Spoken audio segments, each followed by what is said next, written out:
Alhamdulillahilladzi khalaqal insana 'allamahul bayan wa arsala rasulahu bil huda wa dinil haq.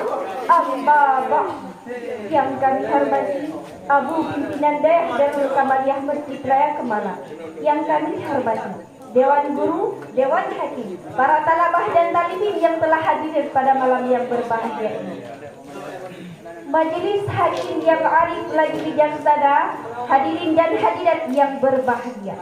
Patut kita sadari bahwa pengaruh globalisasi dalam semua sektor kehidupan suatu bangsa sudah sangat terbuka lebar, termasuk Indonesia, negeri kita tercinta.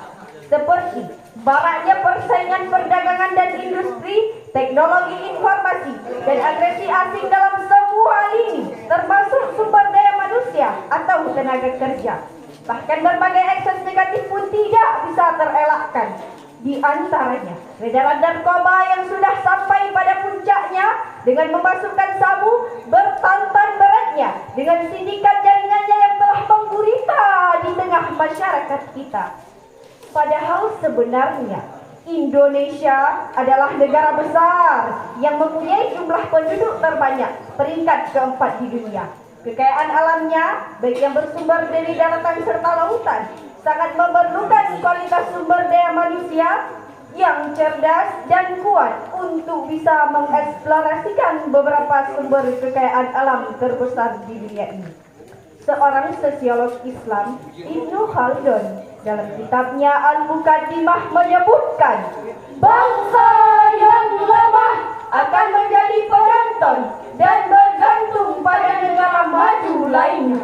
Untuk itu, pada kesempatan yang berbahagia ini, izinkan kami menyampaikan syarahan Al-Quran dengan judul Etos Kerja dan Kualitas Sumber Daya Manusia dalam Pembangunan Bangsa.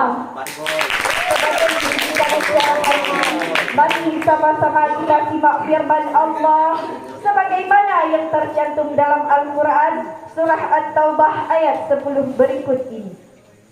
A'udzu billahi minasy syaithanir rajim. Bismillahirrahmanirrahim.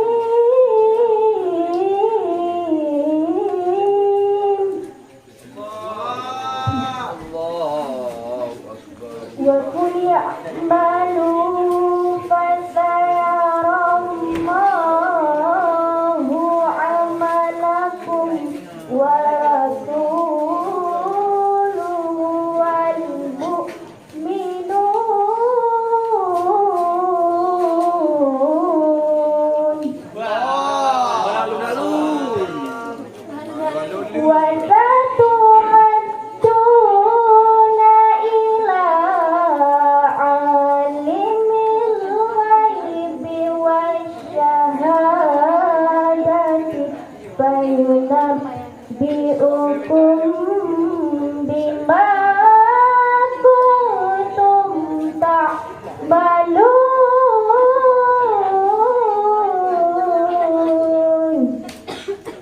Aku berlindung kepada Allah dari godaan-godaan syaitan yang terkutuk.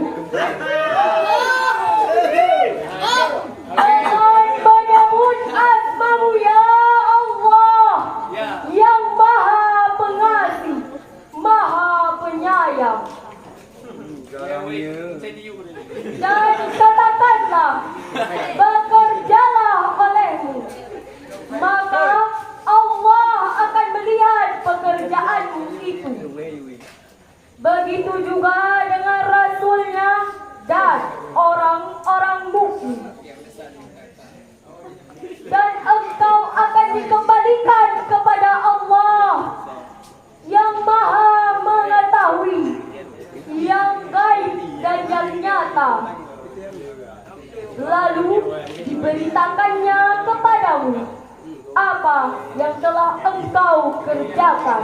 Majelis hakim yang arif lagi bijaksana, hadirin dan hadirat yang berbahagia. Firman Allah tersebut memberi penegasan kepada kita untuk giat bekerja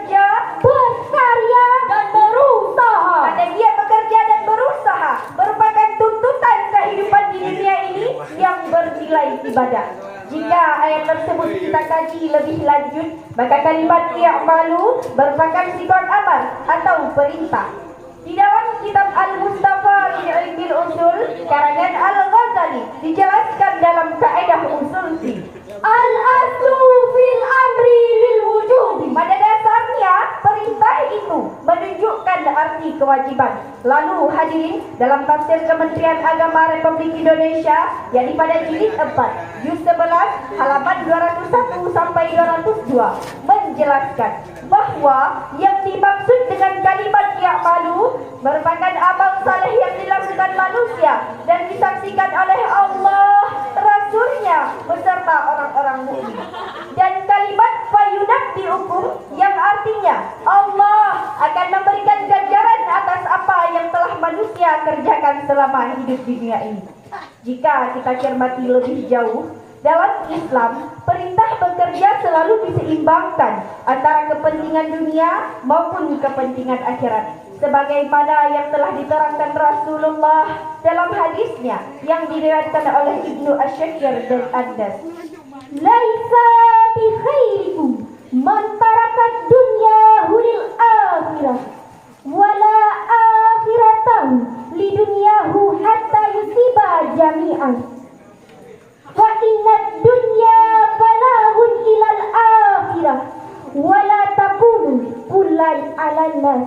Bukankah termasuk baik di antaramu orang-orang yang meninggalkan kepentingan dunianya dan urusan akhiratnya, dan orang-orang yang meninggalkan kepentingan akhiratnya dan urusan dunianya, sehingga ia mampu memadukan keduanya secara bersamaan, karena hal-hal di dunia akan sampai ke akhirat dan janganlah menjadi beban manusia lain.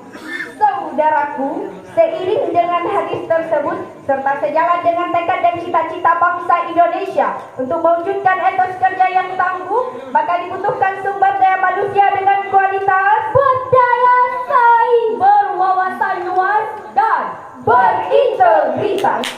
Dalam konsepsi Islam, perintah ibadah selalu dikaitkan dengan perintah bekerja. Ini artinya, saudaraku, perintah bekerja sudah menjadi bagian yang melekat dalam sendi-sendi kehidupan. Sebagaimana yang telah difirmankan Allah dalam Al-Quran surah Al-Jumu'ah ayat 10 berikut ini. فَإِذَا قُضِيَتِ الصَّلَاةُ فَانتَشِرُوا فِي الْأَرْضِ وَابْتَغُوا مِن فَضْلِ اللَّهِ وَاذْكُرُوا اللَّهَ كَثِيرًا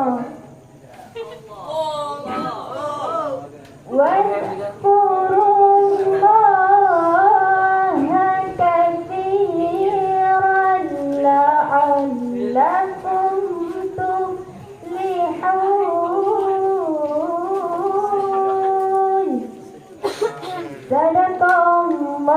Sadaqallahul azim. Apabila salat telah dilaksanakan, maka bertebaranlah kamu di muka bumi ini. Carilah karunia Allah dan perbanyaklah mengingat Allah agar kamu beruntung. Maha benar Allah lagi yang maha agung. Majelis Hakim yang bijaksana dalam tafsir Ibnu Katsir yakni pada jilid 4 halaman 439 sampai 440 menjelaskan bahwa yang dimaksud dengan kalimat faltashiru yang berarti bertabarlah kamu di muka bumi ini menunjukkan pengertian ibahah atau artinya boleh untuk dilakukan, yaitu mencari rezeki dari Allah agar memperoleh keberuntungan pada hari Jumat. Begitu juga dengan ungkapan mujahid Islam yang mengandung spirit dan sugesti sebagaimana yang tertuang dalam kitab Al-Bidayah wan Nihayah juz 7 karangan Al-Hafiz Abu Fida Ibnu Katsir. Ruhbanum bil lail wa fursanum bin nahar.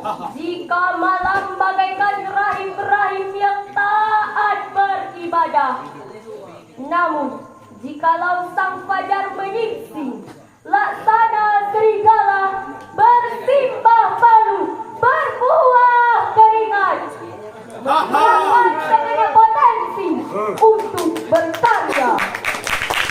Dari uraian yang dapat kami sampaikan tadi, kiranya dapat diambil kesimpulan. Berusaha meningkatkan etos kerja merupakan kewajiban dalam kehidupan, terutama bagi orang-orang yang beriman. Dan maju mundurnya pembangunan suatu bangsa sangat tergantung pada kualitas sumber daya manusia dan etos kerjanya.